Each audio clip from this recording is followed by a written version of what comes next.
অনুষ্ঠিত হলো কবিতা উৎসব। বর্ধমান এবিটিএ হলে অনুষ্ঠিত হলো সপ্তদশ রাঢ় বাংলা কবিতা উৎসব 2025।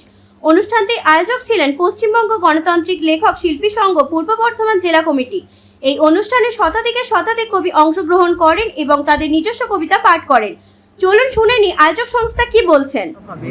প্রতি বছর আমাদের এটা সপ্তদশ হচ্ছে, কারণ আগে দুর্গাপুর আর বর্ধমান একসঙ্গেই ছিল। যখন জেলা ভাগ হয়েছিল দুর্গাপুর আলাদা হয়ে গেছে বলে আমাদের সেটা ধরেই সপ্তদশ রাঢ় বাংলা কবিতা উৎসব হচ্ছে। আমাদের অনেক দিন ধরে প্রস্তুতি চলছে এই কবিতা উৎসবে।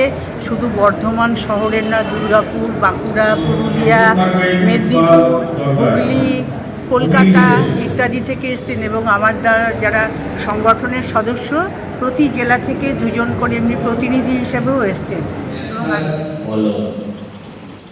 যে ছেলেটা ঘুরে ঘুরে ব্যথার মলম বিক্রি করত, তার খবর কেউ রেখেছিল কি? বৃষ্টির দিনে ভিজত না, তবু মনের আকাশ কাঁদত তার। পথে পথে চুপচাপ হাঁটত, হাত পাড়ত, মলম চাই মলম। জীবন সুখের কাঁথা ছিঁড়ে ব্যথার বোঝা বয়ে বেড়াত সে। দুঃখে সামান্য সান্ত্বনা দুষ্কর, কারোর কাছে নিজের খোঁজটুকু পায়নি সে।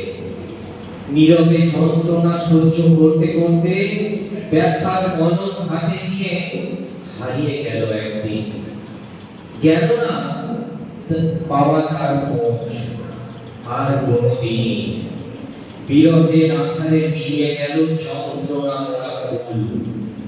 যে ছেলেটা ঘুরে ঘুরে ব্যথার মলম বিক্রি করত, তার খবর কেউ রেখেছিল কি?